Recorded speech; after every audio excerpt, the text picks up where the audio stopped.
Last week we concluded with the fact of let you and the Most High God be your us or we so that you can be the representative of His kingdom by the character of your desire, no matter what environment you find yourself in. And that prepared us for some things that have transpired this week.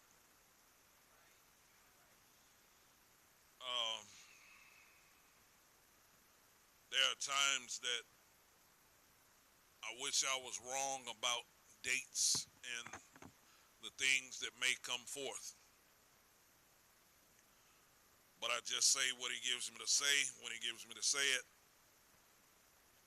And like clockwork, every time something goes down one way or another.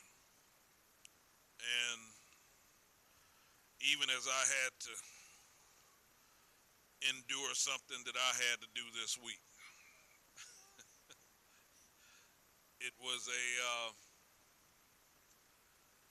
moment, and I'm gonna talk about the mindset that I had to have for it during the message today. But in order to partake of a position that I'm now have taken up on as chaplain, one of the requirements because of who it's for, I had to be pepper sprayed. And experiencing that and knowing beforehand what was going to happen, knowing that it was planned, knowing that it had its purpose. Even in knowing that, if I had not been mission minded, I wouldn't have went through with doing that. And it wasn't something that was like I was wondering should or shouldn't do it. That wasn't the thought process.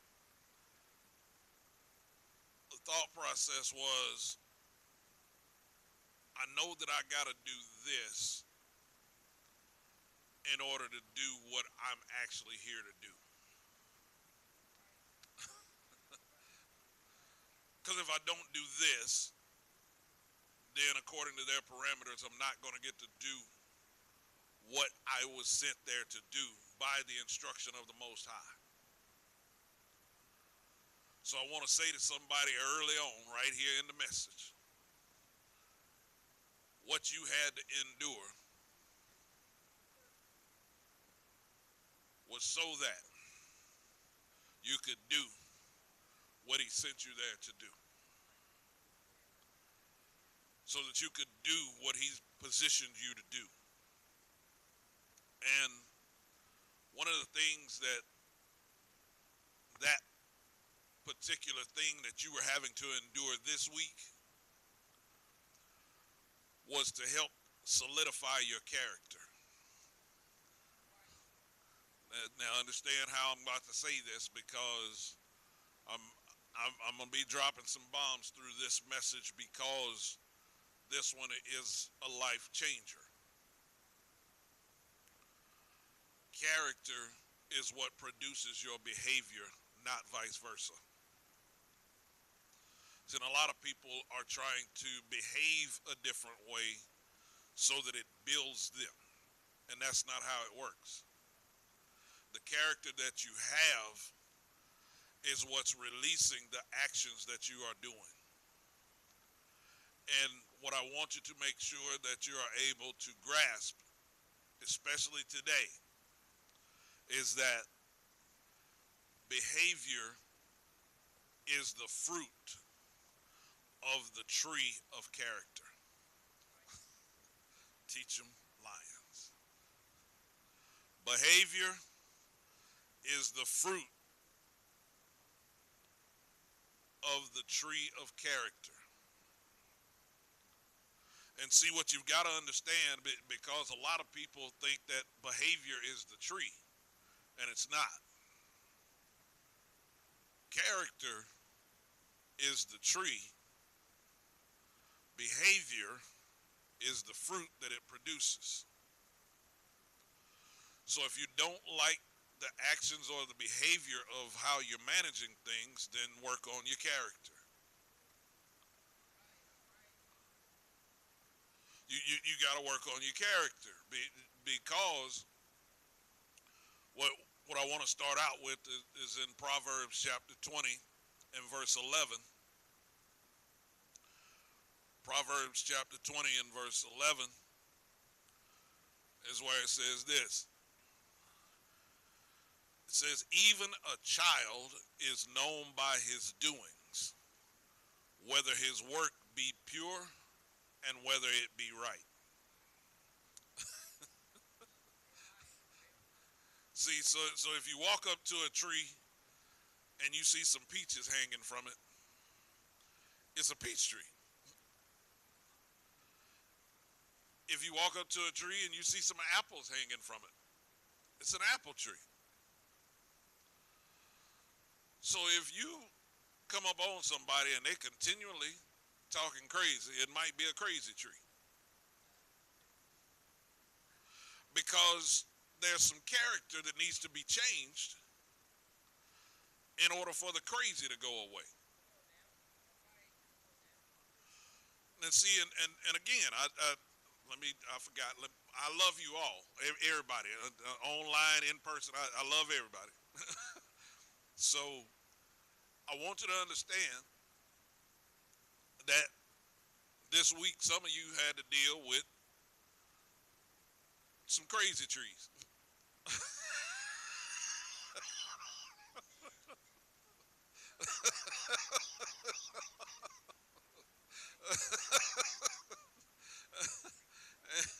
so so don't try to climb the crazy tree. Don't try to eat the fruit from it.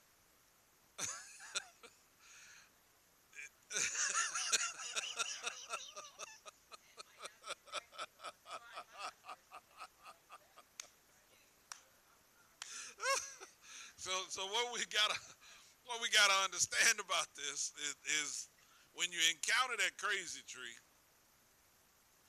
what you have to address is, what about my character is this encounter with this crazy tree establishing? Because their crazy is between them and their crazy roots. But you encountering that crazy is now about, what from my character do I need to produce, strengthen, adjust, whatever the case may be? What about my character do I need to do and adjust in order to deal with this crazy? Because if I try to stop the crazy, then it's going to make me crazy. And what God is saying is, he's saying, okay, when the crazy happens, even a child is known by his doings. So when it's saying a child, is helping us to understand they're not fully developed yet. So when you start to encounter somebody's crazy, 9 times out of 10, they ain't fully developed yet. That's what's going on mostly. Now, the reason that I want you to understand this is because when it says, even a child is known by his doings, whether his work be pure and whether it be right. So notice the key there. It can be pure, but not be right. And it can be right and not be pure.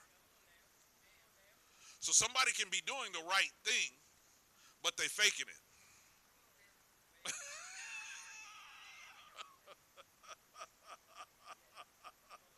They're doing the right thing, but they're faking it. And it's not really a part of their character. They know exactly what to do for the specific setup, even though they're not choosing to live by that on a consistent basis. Oh, I'm going to teach y'all today. So they know exactly what to do when they come to church. They know how to lift their hands. They know how to shout. They know how to say the right things. They know how to fall out in tongues at a specific time. They know how to do all of the specific things, but it ain't what they do all the time. So that lets you know it ain't pure. And when you encounter crazy, one of the things that you have to take into account, and then begin to really understand what God's got you encountering the crazy for is, have they been consistently that crazy?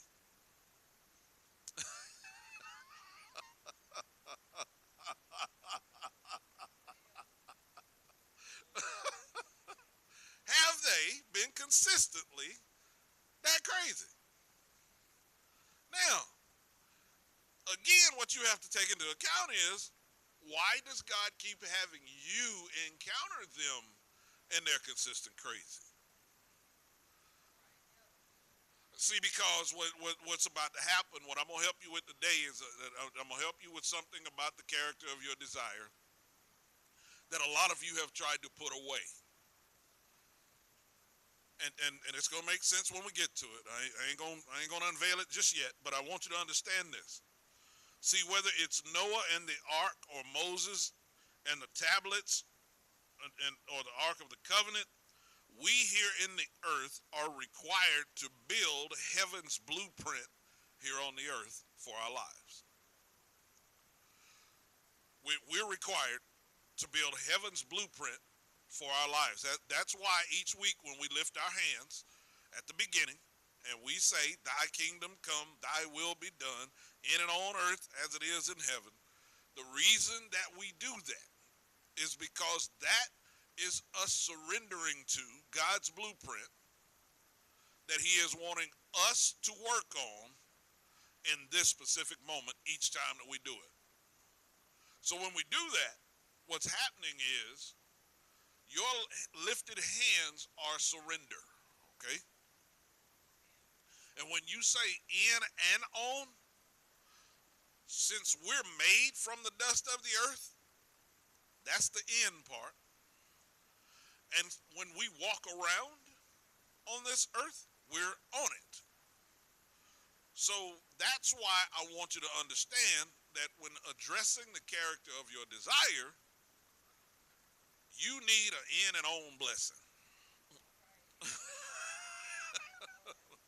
Especially when you encounter the crazy trees.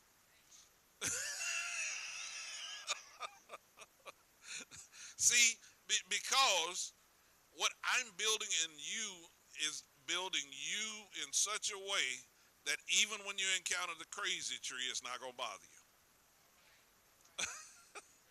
It's not going to bother you because I'm going to help you be mission-minded today.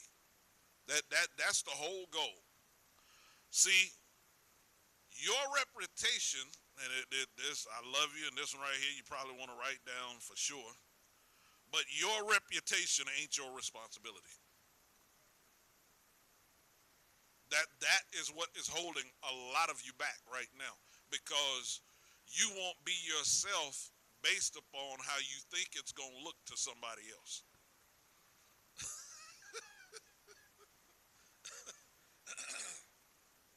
Well, I ain't going to say nothing because, well, I ain't going to respond because.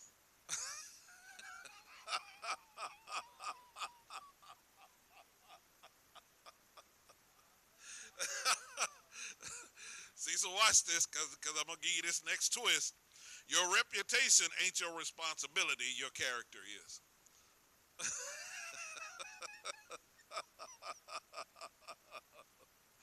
Your character is your responsibility.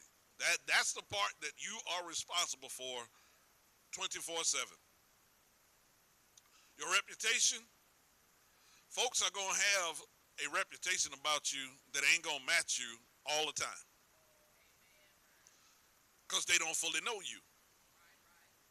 And I'm not telling you you got to make them fully know you. That's not what I'm saying, and that's what's been messing some of you up, is because you've been trying to make people fully know you when they don't.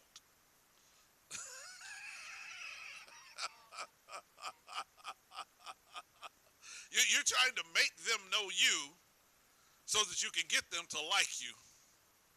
And that right there is a sign that you are trying to manage your reputation about you.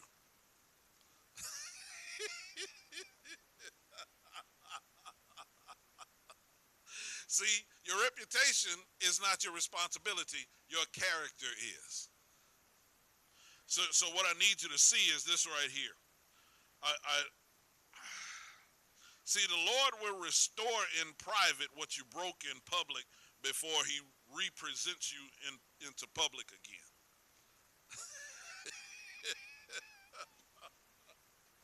See, when I had y'all to Thursday to see how he had Moses to carve out the tablets the second time. First time God took care of everything. Then Moses broke them. Then God comes to Moses and says, hey, I need you to hew out 2 more tables. That's at the beginning of Exodus 34. If you did not catch Thursday night's Bible study, go back and check that out on our public page. But he has Moses to actually hew out 2 tables of stone, and he is very clear in telling them, hew them out like the ones that you broke. So now he's saying, in the earth, I'm making you responsible to redo these so that I can write on those that you build this time. Because when I built them and wrote on them, you broke them. But I'm going to give you the chance to redo them. I need you to redo them, and then I'm going to write on them again, and then we'll go from there. So for some of you, you are facing some things that you've encountered before. That's kind of been coming at you between the last week or two. And what he's trying to show you is he's saying, there's something that I'm working on you in private concerning your character that I'm about to glorify my name through you in public before I represent you. Here's why I need you to catch this. I want you to go to Exodus 34, verses 29 through 35. Because in Exodus 34, Exodus 34, verses 29 through 35, says this. It says, and it came to pass, when Moses came down from Mount Sinai with the 2 tables of testimony in Moses' hands, when he came down from the mount, that Moses wist not that the skin of his face shone while he talked with him. And when Aaron and all the children of Israel saw Moses, behold, the skin of his face shone, and they were afraid to come nigh him.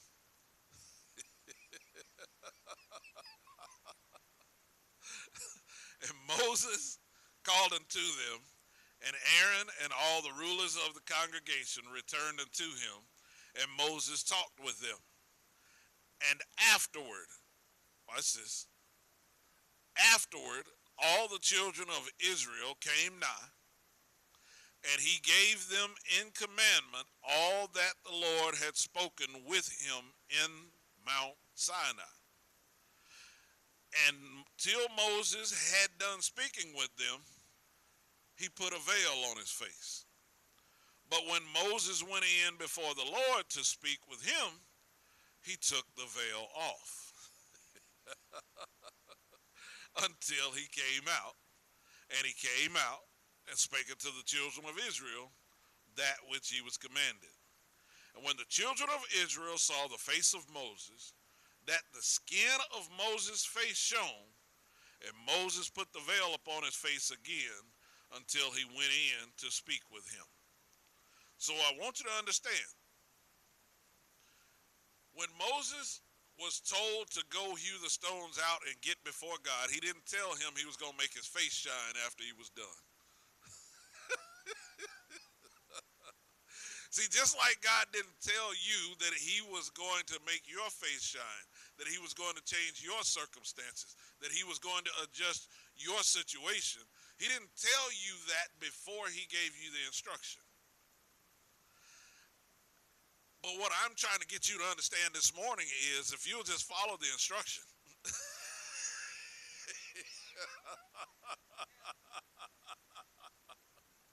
he's going to make his face shine through you. He's going to make your situation shift. But you got to follow the instruction first. That's why our question Thursday was, did you obey your last instruction? See, because when he gives you an instruction, he's working on something. See, watch this. If you'll keep your character in check with God, he'll manage your reputation accordingly.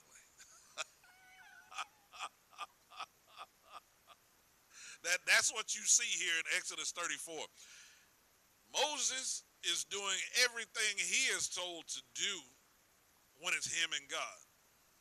And then when he comes out of that, his face is shining to everybody else. So watch this, because this is what I need you to see. Structure requires the proper character to be managed.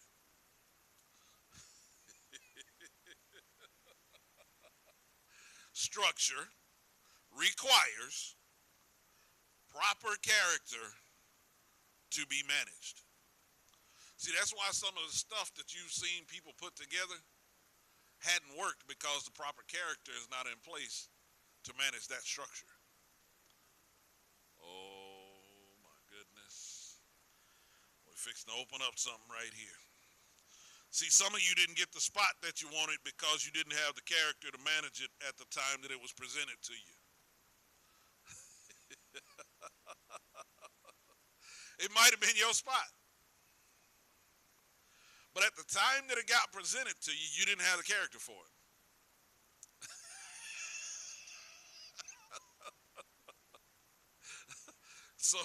So you either tried to step into it and it was a disaster, or you were completely denied of it, or you got the position, but it seemed like you kept just spinning your wheels in it.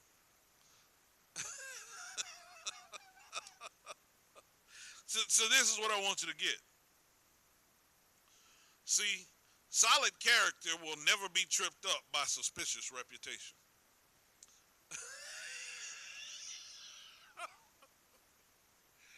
We finna deal with something right here.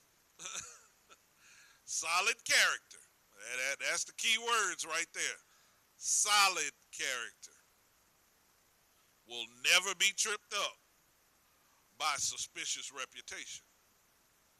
Now, if your character ain't solid, when somebody's got a suspicion about your reputation, you're going to lose it.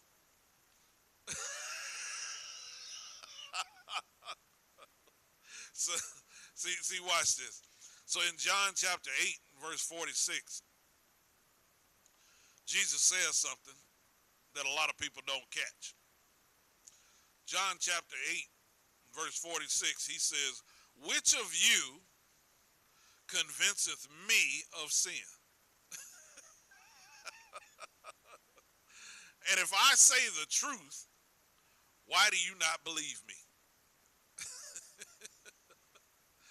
See, after your character is solid, you're going to let people know that you're all right, but they're not going to believe you're all right.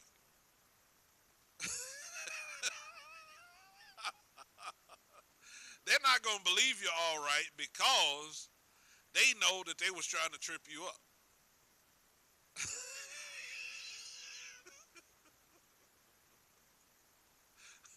They know that they was trying to trip you up. So that's why they keep checking. You all right? You all right? Are you sure you're all right? See, because in their head, they were thinking that should have tripped you up. They were thinking that the breakup should have messed you up. They were thinking that the loss of the job should have messed you up. They were thinking,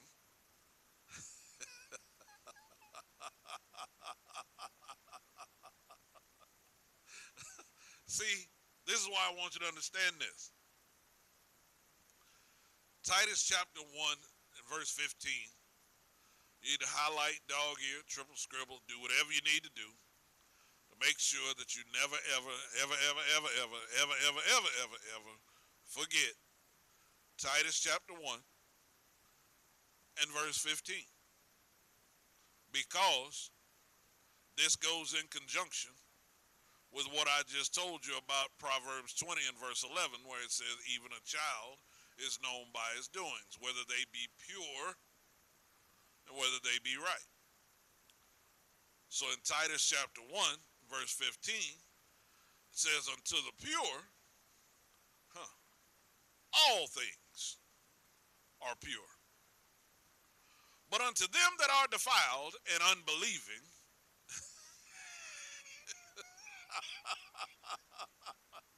is nothing pure, but even their mind and conscience is defiled. So when you keep encountering people that think everybody is suspicious, that everybody has got some kind of agenda, that everybody,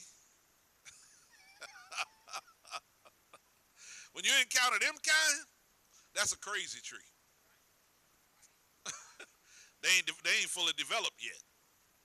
Because in their head, since I ain't fully developed, nobody else can be fully developed. So that's why when it says even their mind and conscience is defiled, because with their unbelieving and defiled self, unto them can't nobody be pure. Oh, I'm finna help y'all with this one right here. See, when you keep encountering people that think this race of people is all like this color of people is all like this gender of people is all like this, all men or all women, this financial status of people is all this, that's an undefiled person. That's a defiled and unbelieving person. Because those are the kind that only believe they can change and nobody else can.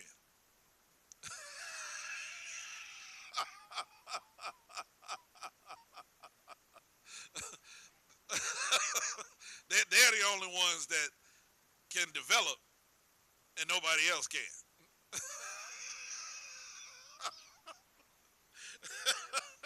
See, so what I'm about to help you with right here, as we go to this next part, is this. I want you to go to Isaiah chapter 44. We're going to look at verses 21 through 24. Because I need for you to understand that the instructions that God gives us develops the character that he built us with.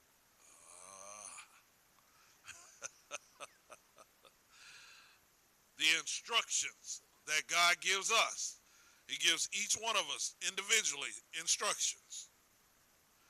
Those instructions develop the character that he built us with. So what you've got to understand is your instructions are tailor-made.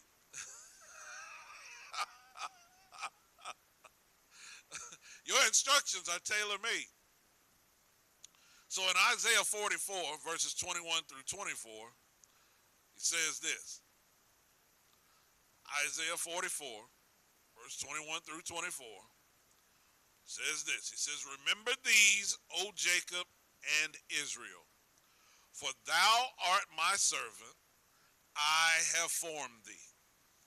Thou art my servant, O Israel, thou shalt not be forgotten. Of me. See, God ain't forgot you. I don't care how hard it is. He ain't forgot you. Now the question is, have you forgot him? When it got difficult, have you forgot him? When it didn't go your way, did you forget him? When the money ain't what you thought it was going to be, did you forget him? When the relationship ain't what you thought it was supposed to be, did you forget him? When the position didn't do what you thought it was going to do, did you forget him? So what he's saying is, thou shalt not be forgotten of me. Watch this part right here. I have blotted out as a thick cloud thy transgressions. And as a cloud thy sins. Return unto me, for I have redeemed thee. Sing, O ye heavens, for the Lord hath done it. Shout, you lower parts of the earth. Break forth into singing, you mountains, O forest, and every tree therein. For the Lord hath redeemed Jacob, and glorified himself in Israel. Thus saith the Lord, thy Redeemer, and he that formed thee from the womb. I am the Lord that maketh all things, that stretcheth forth the heavens alone, that spreadeth abroad the earth by myself. Now, this is why I just wanted you to see verses 21 through 24. Because if you go back up to verse 1 and 2 of Isaiah 44, Isaiah 44, verse 1 and 2, it says this right here. It says, Yet now hear, O Jacob my servant, and Israel, whom I have chosen. Thus saith the Lord that made thee, and formed thee from the womb, which will help thee. Fear not, O Jacob my servant, and thou Jeshurun, whom I have chosen. So what this is showing you here, because Jeshurun is actually another form of Israel. That's what Jeshurun actually is. But I need for you to understand why he says in verse 2 what he says. Because he says, fear not. So now, some people are about to be mad at me, but I don't care. When you are afraid of who's going to be the president of the country that you're in, because of what you perceive as the outcome is going to be, you are not trusting in God. Period. I have no other way to say it. Because you're saying that God's outcome is hinged upon who's in the White House. Them lies. Them 1,000% lies. Because my life has done nothing but increase in goodness no matter who's been in the White House. The reason I need for you to catch that and see this for the moment that we're in is because no matter who's in the White House, God is still giving you instruction.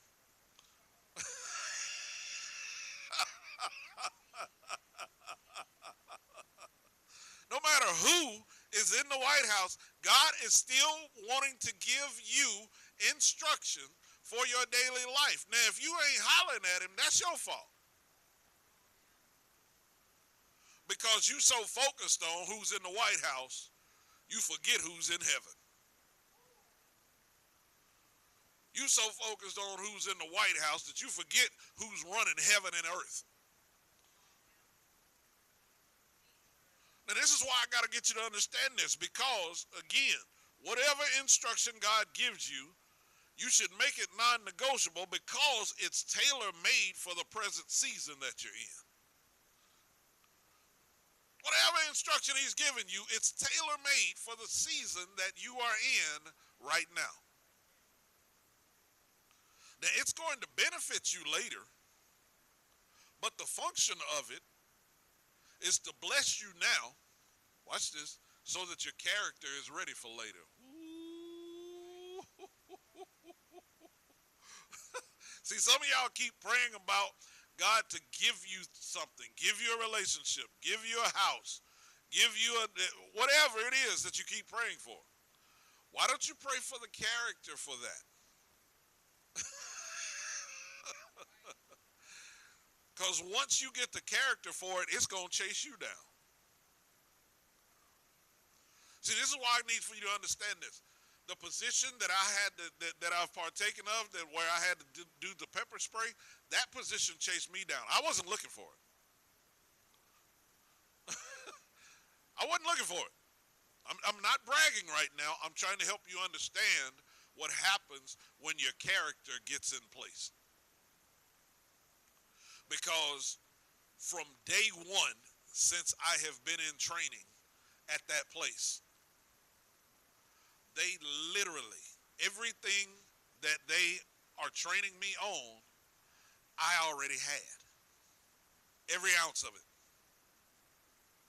So they were looking at me because I was able to explain to them what they were trying to train me in.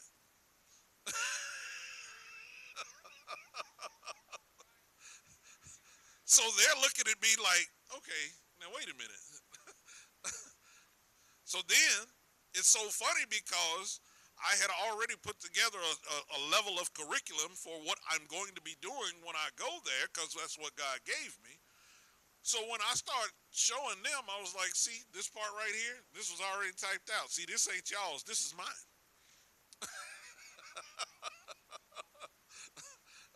And they was just like, okay. uh, well, and in their head, I know what they was thinking. What's really going on here? Who is this guy? Because I want you to get this. In John 18 and verse 37 is where it says this. John 18 and verse 37, it says, Pilate therefore said unto him, Art thou a king then? Jesus answered, Thou sayest that I am a king. To this end was I born. And for this cause came I into the world, that I should bear witness unto the truth. Everyone that is of the truth heareth my voice. See, once you get to the point to where you are being your 1,000% authentic, pure self, you are going to always be releasing the truth for every situation. As you are always releasing the truth for every situation, that's what's going to let you know who God's got in place to help you. When you are your true authentic self and you're telling the truth, those that hear your truth and your true authentic self are signals for you to know, in order for them to be receiving what I just said, God had to place them right here.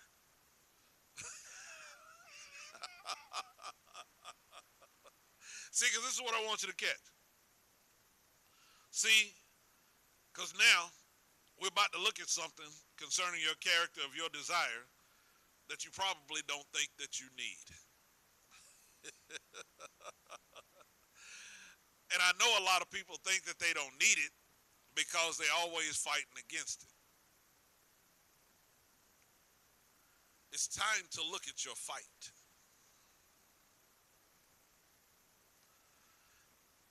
Because most Christians, this is what I want you to catch. Most Christians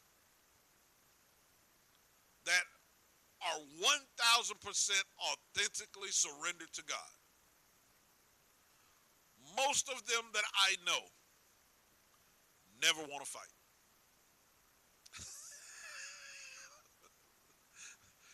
They try to figure out every way possible to avoid any level of conflict. I love y'all. I'm just trying to help you right here. So you try to avoid any level of conflict, try to keep it happening, and what I found is it's either one end of the spectrum or the other. It's some mean, nasty Christian folk that are ready to fight about everything. And then over here with the ones who truly have a surrendered heart to God, truly humble, trying to be their 1,000% most awesome self, will try to avoid conflict on every front. What I come to help you with today is to teach you about your fight. Because you got some in there. I know you do. Because if I catch you before you were saved,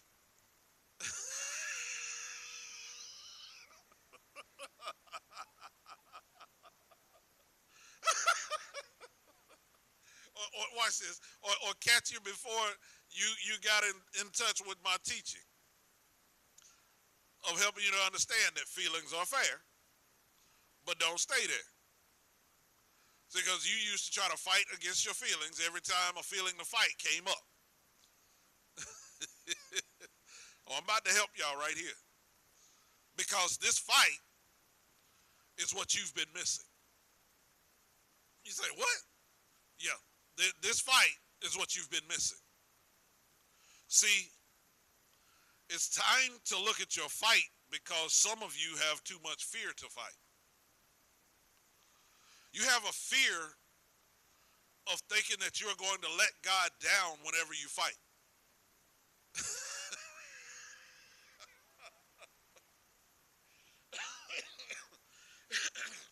So in Psalm 23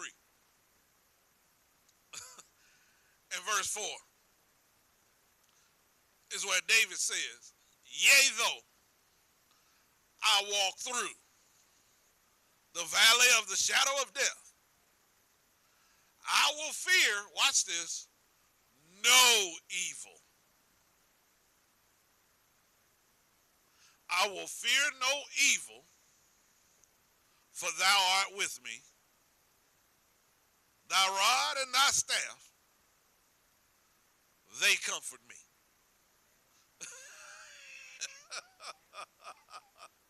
So understand what that's actually saying right there. I got to encounter this stuff. I got to encounter the crazy tree. But see, you've thought that you had to be a doormat for the crazy tree.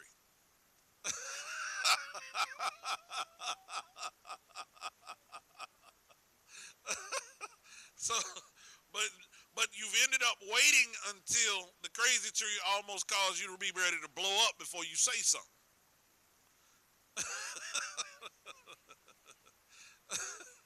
See, and that's where I know you have a fear to fight in you. You know what they're doing is crazy. You know what they're doing is against you. You know what they're doing against you is wrong, but you ain't saying nothing.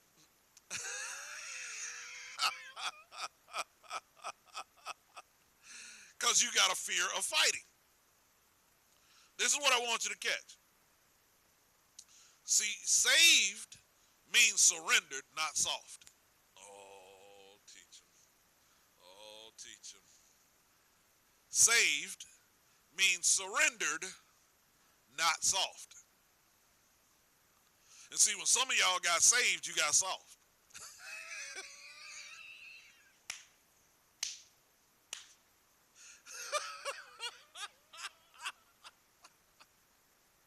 After you got saved, you got soft. Because for some reason, probably some erroneous teaching from the church had you thinking that you ain't going to ever have to fight no more when you follow the Lord.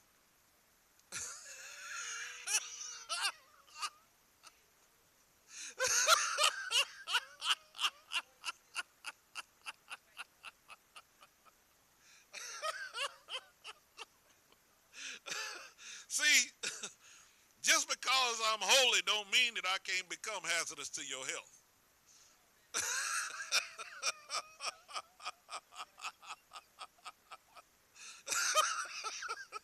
Just because I'm holy, don't think I can't become hazardous to your health now.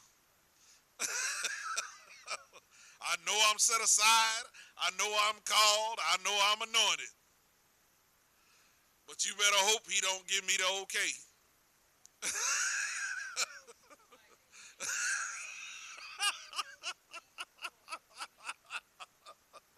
See, I'm calm, cool, and collected.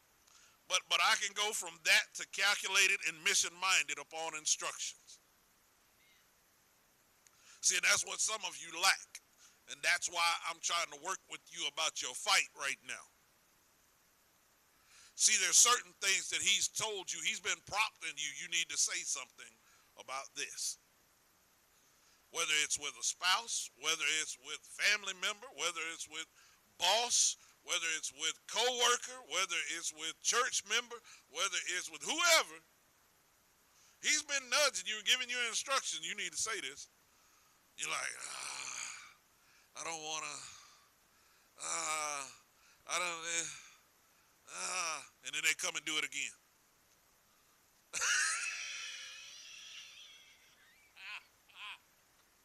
Y'all giving me some looks. I'm just trying to help you with your fight right now. They say it again, they do it again, and you just, I'm trying to keep my cool. He might not want you to keep your cool. So much so that you ain't saying nothing. He's not wanting you to go off on him, but he might be wanting you to say something. That's why you keep encountering that. He said, well, it ain't my job. Well, quit letting it bother you then. Well, I can't because it's bothering me. Okay, well, one of them is a lie then. Because he keeps letting it happen to you, in front of you, because he wants you to be the one to say something. This is why I want you to catch this. In 1 Samuel 17, verses 26 through 36, I want to show you something. Because like I said, I'm calm, cool, and collected. But I can go from that to calculated and mission-minded upon instruction from the Most High. So, in 1 Samuel 17, verses 26 through 36, it says this. Watch this. It says, and David spake to the men that stood by him, saying, what shall be done to the man that killeth this Philistine, and taketh away the reproach from Israel? For who is this uncircumcised Philistine, that he should defy the armies of the living God? And the people answered him after this manner, saying, so shall it be done to the man that killeth him. And Eliab his eldest brother heard when he spake unto the men, and Eliab's anger was kindled against David. And he said, why camest thou down hither? And with whom hast thou left those few sheep in the wilderness? I know thy pride and the naughtiness of thine heart, for thou art come down that thou mightest see the battle. And David said, what have I now done? Is there not a cause? And he turned from him toward another, and spake after the same manner, and the people answered him again after the former manner. And when the words were heard which David spake, they rehearsed them before Saul, and he sent for him. And David said to Saul, let no man's heart fail because of him. Thy servant will go and fight with this Philistine. And Saul said to David, thou art not able to go against this Philistine to fight with him, for thou art but a youth, and he a man of war from his youth. And David said unto Saul, thy servant kept his father's sheep. And there came a lion and a bear, and took a lamb out of the flock. And I went out after him, and smote him and delivered it out of his mouth. And when he arose against me, I caught him by his beard and smote him and slew him. Thy servant slew both the lion and the bear, and this uncircumcised Philistine shall be as one of them, seeing he hath defied the armies of the living God. So I want you to understand something. Your family ain't going to believe in you sometime. Your leader ain't going to believe in you sometime. But if you believe in you because your we and us is you and the Lord,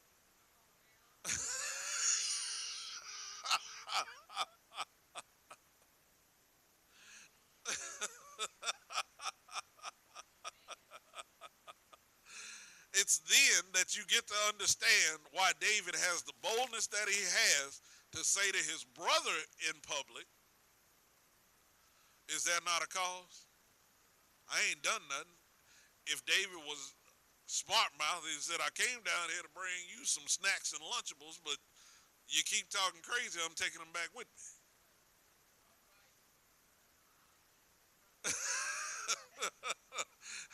Because the only reason I'm down here is because my father, our father, told me to bring y'all something to eat. And I brought it down here, and watch this, I'm seeing a fight that y'all won't fight.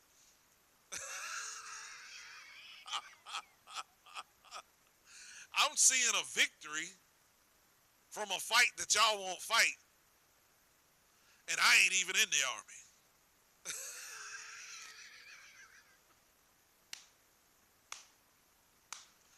But God's been building my character. That's why he had me fight the lion and the bear. He had already equipped me to fight big stuff to get me ready for this. And see, that's what he's done with some of you. He's already equipped you to put you in front of what you're in front of right now. But you put your fight down. Or you got fear about your fight. So I need for you to understand that the character of your desire requires the fight that you've had the entire time. He didn't mean for you to get rid of that fight. He meant for you to redirect that fight.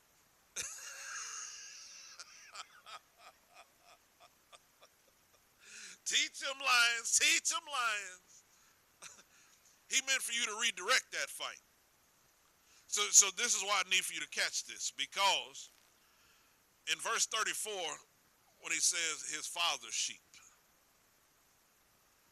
see,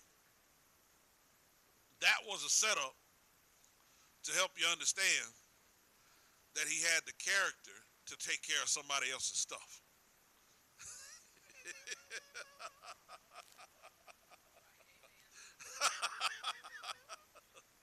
See, if somebody ain't taking care of your stuff, why you keep giving it? You gave them something, they tore it up, and then they came back and asked you for something else, and you gave it to them. Well, I'm gonna help you. No, you ain't getting it. Because your last actions let me know that I can't trust you with my stuff. So this is why I need you to get this, because, watch this, in verse 36, what he says, watch this, a servant slew both the lion and the bear. This uncircumcised Philistine shall be as one of them. What you have to understand about uncircumcised is one of the meanings of it means exposed. And this is what you got to understand. David knows this is a Philistine, and he ain't under covenant like I am.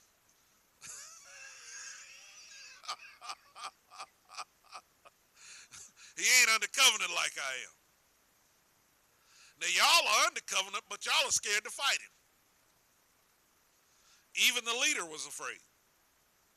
The leader even said, hey, you can't fight him. You just a youth. You too small. You're a little Rudy poop. And David said, I done fought big stuff, and he going to be just like it. This is why I need you to catch that. See, I went from being an emotionally controlled warrior to being a warrior with a purpose and a covenant with the Most High God. And see, when you switch and you are no longer an emotional controlled person,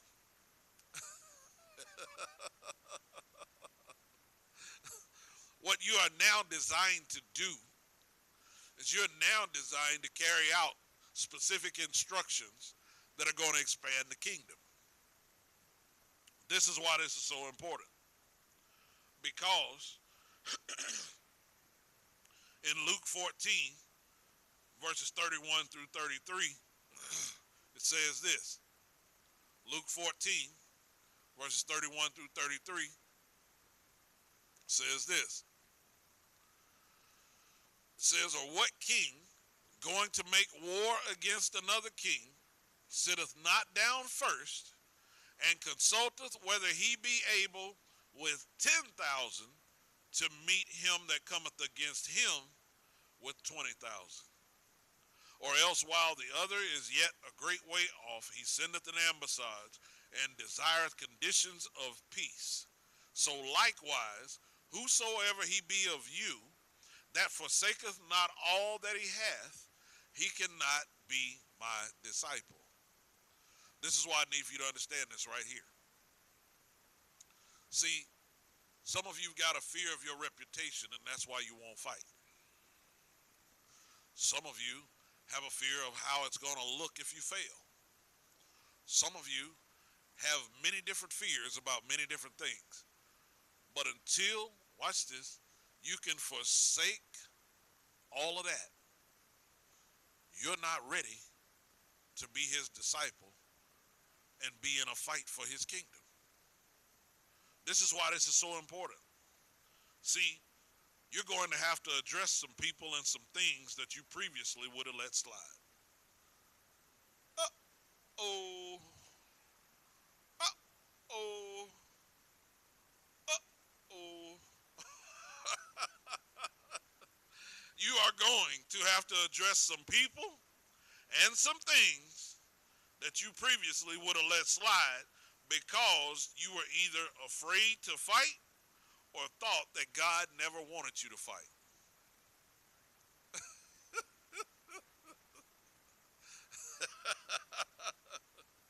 See, I'm a warrior with a covenant, so whoever or whatever opposes my instruction that I have been given from the Most High gets managed according to however he tells me to manage. See, when I had to deal with the pepper spray this week, I was mission-minded. And here's what I mean by that. I knew that I had to endure that in order to get to do what I originally even agreed to be at the place for. So see, when you're mission-minded, this is what I want you to catch. When you're mission-minded, you understand that what you're having to endure is only a circumstance for what you're going to be able to stay involved in. And this is why I want you to catch this. See, the sergeant and the lieutenant was like, well, you didn't even respond like everybody else responded. I told her I ain't everybody else. And I said, the reason I ain't like everybody else is because this right here is just one more thing that I need to do in order to do what I came here to do. And I got one eye closed and all of that while I'm saying it. And they looking at me and they like, you didn't even really respond to being sprayed. What was I gonna? Yeah, it was stinging. Yeah, it was hurting. But what was me doing anything? Y'all gave me instruction of what I needed to do after you sprayed me. So my mind was on getting the instruction done. After they sprayed me, I had to go punch this bag. I had to punch it 10 times, 5 with each hand. Then I had to knee another bag I had to do 5 with each of that. Then I had to go back and do elbow shots to the bag. Then I had to go to another person and they held up 5 fingers and I had to be able to tell them how many fingers they got held up. And then when I was done, I got to go wash my eyes out and wash my face off. And they were like, "But you didn't even say nothing. You weren't letting out any sounds. For what?" I was focused on what I needed to do to finish this mission right here. Because I know if I don't finish this one, it doesn't certify me to do what I came here to do. And God's not going to take an excuse from me. Oh, no, Lord, they was going to pepper spray me, so I'm not going to help them lives that you want me to help.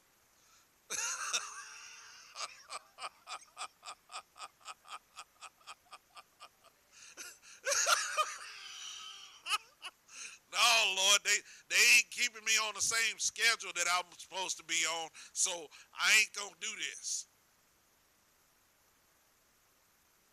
Because like I said, it was multiple things that came at me about this that I was like, boy, if I didn't already know what I'm supposed to be doing here, this right here would have been a no-go for me. Because y'all ain't keeping up with the schedule that we agreed on. Y'all got me doing this extra stuff. Y'all got me doing all these different things. But I had to keep in my mind and in my character, I came here to speak life into these juveniles. That's what I'm here to do. So if I got to endure this, so be it. If I got to do this, so be it. This is why I want you to catch this. So since we're in Luke, go to Luke chapter 22, verse 35 through 38. Luke 22, 35 through 38 says this. He said unto them, when I sent you without purse and scrip and shoes, lacked ye anything? And they said, nothing. Watch this, because remember what I just said. I'm a warrior with a covenant, so whoever or whatever opposes my instruction that I've been given from the Most High gets managed according to however he tells me to manage it. So in verse 36 it says, then said he unto them, but now he that hath a purse, let him take it, and likewise his scrip, and he that hath no sword, let him sell his garment and buy one. For I say unto you that this that is written must yet be accomplished in me. And he was reckoned among the transgressors, for the things concerning me have an end.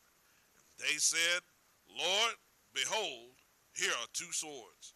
And he said unto them, it is enough. The reason I want you to see this passage right here is because the first time he sent them out, they didn't have a sword with them. He told them, don't take nothing with you. Don't take purse, don't take scrip, don't take shoes, don't take sword, don't take nothing with you. But this time, he said, yeah, if you got the purse, take it. If you got the scrip, take it. And if you don't have a sword, sell your garment and go get one. He's saying, let this go to get that. Oh, somebody caught that. Let this go to get that for this season right here. So you need to let this go to get that for this season. I know you didn't have a sword.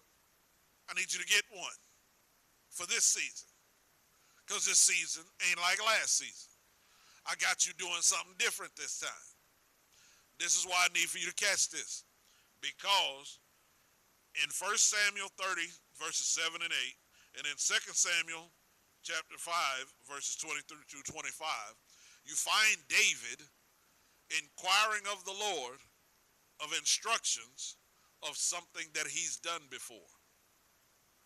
So in 1 Samuel 30, verses 7 and 8, is where he is actually laying out and saying, watch this, David inquired of the Lord, saying, shall I pursue after this troop? Shall I overtake them? And he answered him, pursue, for thou shalt surely overtake them, and without fail recover all. That's verse 8. That's what he says in verse 8. After he's asking, shall I pursue? See, and that's what's got some of you messed up right now. You pursued without asking. So that's why it hasn't been successful. But then some of you won't even ask. So that's why it hasn't been successful. Some of you are scared of the opposition. So that's why you haven't asked. So he's saying, I'm going to provide this for you, but you got to get your fight right. So this is why I want you to understand that. Because in 2 Samuel chapter 5, verses 22 through 25, is where he says this. This is David again. It says, and the Philistines came up yet again. So he's already defeated them once. He's already defeated them in this instance before. But they come up again. And when they come up again, he says, and spread themselves in the valley of Rephaim. And when David inquired of the Lord, so here he is again, he's asking, Lord,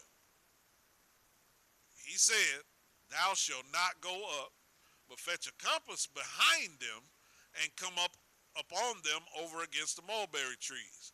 And let it be, when thou hearest the sound of the going in the tops of the mulberry trees, that then thou shalt bestir thyself. So that is very important for you to understand about this season right here. God is going to leave you to be disciplined enough, watch this, in your character to stir yourself up when he gives you the go-ahead. See, but some of you can't stir yourself up because you ain't got no fight.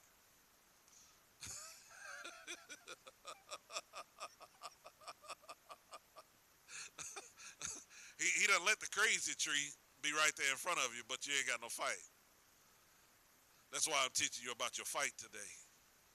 Because when he says, bestir thyself, for then shall the Lord go out before thee to smite the host of the Philistines. And David did so as the Lord had commanded him, and smote the Philistines from Geba until thou come to Gezer. Now, there are some times that you're not meant to fight in a situation. And there are some times that you are. And it's your responsibility to find out which is which. Because, see, in Exodus 14, 13 and 14 it is where he said that you shall not fight in this battle. Stand still and see the salvation of the Lord. He said, you shall hold your peace in this one. So see, sometimes your fight is against your enemy, and sometimes your fight is against yourself. You're like, what? What are you talking about, a fight against myself? Your job is to hold your peace. Why you keep letting your mind run all over the place? Why you keep letting your mind play out scenarios in your head? Why you keep letting your mind go to an outcome that God didn't say was going to happen for you? So it's your job to get your character under control, get your mind right, so that you can get your fight right. See, because the sometimes that you are supposed to fight, you got to have the right mindset to fight that fight. And that's why I want you to see a couple of places. I want you to see Deuteronomy chapter 3, verses 1 through 3. As we're getting ready to land this plane. I think I done been on your toes long enough. Deuteronomy chapter 3, verses 1 through 3, says this. It says, then we turned and went up the way to Bashan, and Og, the king of Bashan, came out against us, he and all his people, to battle at Edrei. And the Lord said unto me, fear him not, for I will deliver him and all his people and his land into thine hand. And thou shalt do unto him as thou didst unto Sihon, king of the Amorites, which dwelt at Heshbon. So the Lord our God delivered into our hands Og also, the king of Bashan, and all his people. Watch this. And we smote him until none was left to him remaining. So whose responsibility was it to fight them off? It was theirs. But as I showed you and let you know in Exodus 14, 13 and 14, he said, you don't fight this one. I'm going to take care of this one. But then over here, he's saying, okay, I need you to fight right here. Ecclesiastes chapter 3 and verse 8. If you ain't got it highlighted, dog-eared, and triple scribbled already, you need to. Ecclesiastes chapter 3 and verse 8 is where he says this. A time to love, a time to hate, a time of war, and a time of peace. So this is letting you know that it's a time for everything. And everything, every time, ain't the same.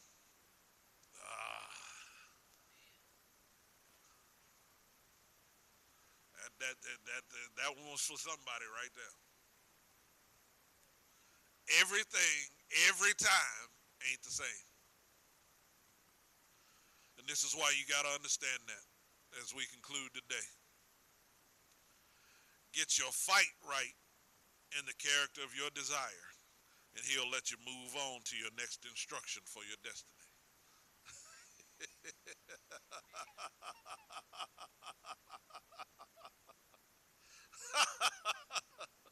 Get your fight right in the character of your desire, and he will let you move on to your next instruction for your destiny. I want you to go to Isaiah 45, verses 1 through 7. We'll close. Isaiah 45, verses 1 through 7, says this. It says, thus saith the Lord to his anointed, to Cyrus, whose right hand I have holden, to subdue nations before him, and I will loose the loins of kings, to open before him the two-leaved gates, and the gates shall not be shut. I will go before thee, and make the crooked places straight. I will break in pieces the gates of brass, and cut asunder the bars of iron. And I will give thee the treasures of darkness, and hidden riches of secret places, that thou mayest know that I, the Lord, which called thee by thy name, am the God of Israel. For Jacob my servant's sake, and Israel mine elect, I have even called thee by name. I have surnamed thee, though thou hast not known me. Watch verse 5 through 7. I am the Lord, and there is none else. There is no God beside me. I girded thee, though thou hast not known me, that they may know from the rising of the sun and from the west that there is none beside me. I am the Lord, and there is none else. I form the light and create darkness. I make peace and create evil. I, the Lord, do all these things. Now, the reason that I wanted you to see that is so you'll skip down to verse 13, where he says, I have raised him up in righteousness, and I will direct all his ways. He shall build my city, and he shall let go my captives, not for price nor reward, saith the Lord of hosts. See, this ain't about you prospering when it comes to following his instruction. You will prosper, but that doesn't need to be the focus. And that's where folks have messed up. They've let the prosperity be their focus instead of letting the obedience be their focus. Teach them, lions. They've let the reward and the money determine whether or not they're going to do right. They've let the payoff of the position determine what their character is going to be about this one.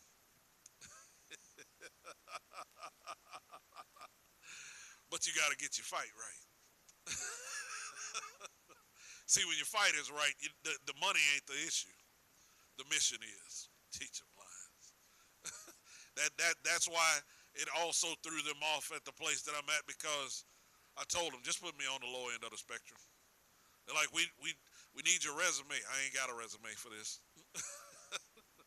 There's no resume. I have no resume for what you're having me to do.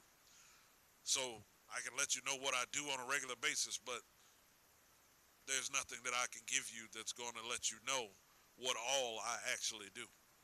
So just put me on the low end of the spectrum. We good. They're like, are you sure? I'm fine. I didn't come into this for the money. This ain't about the money. I'm like, oh, okay. Just understand, I'm on a mission. I will do it for as long as he tells me to do it. And see, a lot of people are like, well, you know, that should be what you do. I will do it for as long as he tells me to do it. If that's 10 years, if that's 20 years, if that's 10 months. Whatever he says do, that's what I'm going there to do. And a lot of people are like, well, no, it should be for longevity. You can't say that about that. Because, watch this, when you sign the contract, they let you know.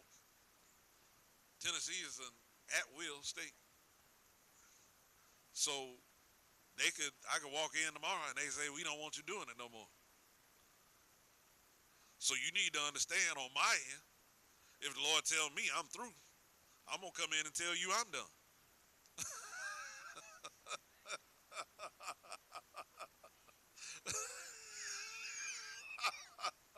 So, Father in heaven, Most High God of Israel, Jehovah Sabaoth, Lord of hosts, Jehovah Jireh, our provider, Jehovah Nisi, our banner, Jehovah Shalom, our peace. Father, we thank you for showing us how to fight. We thank you, Father, for giving us the clarity so that we know how to fight right, so that we know how to fight the way that you want us to fight what's in front of us, if at all. So, Father, here's what I'm asking. I'm asking that for everyone under the sound of my voice and everyone that will see this message, that you will give them the wisdom and the clarity to know when to fight, when to be quiet, when to hold their peace, when to be peace. So that they can understand exactly how you want each specific fight to glorify your name and glorify your kingdom. So I thank you in advance right now, Father, that for everyone under the sound of my voice, the fight and the character of everyone's desire from this day forward will be clarified so that they will know when to fight, when to keep their peace, and when to do what you've put them in place to do. I thank you, Father, for them not worrying about their reputation when it comes to their fight. I thank you, Father, for giving them the wisdom and the clarity to know how from this day forward to glorify your name, even in the fight. So, Lord, we love you, we praise you, and we thank you for everything that you're done doing and going to do. We call these things done in earth as you have planned in heaven. In Christ Jesus' name, amen. The Lord bless you and keep you. The Lord make his face shine upon you and be gracious to you. The Lord lift up his countenance upon you and give you peace. And as we leave this blessed place, order the steps of our feet into all other blessed places. Amen.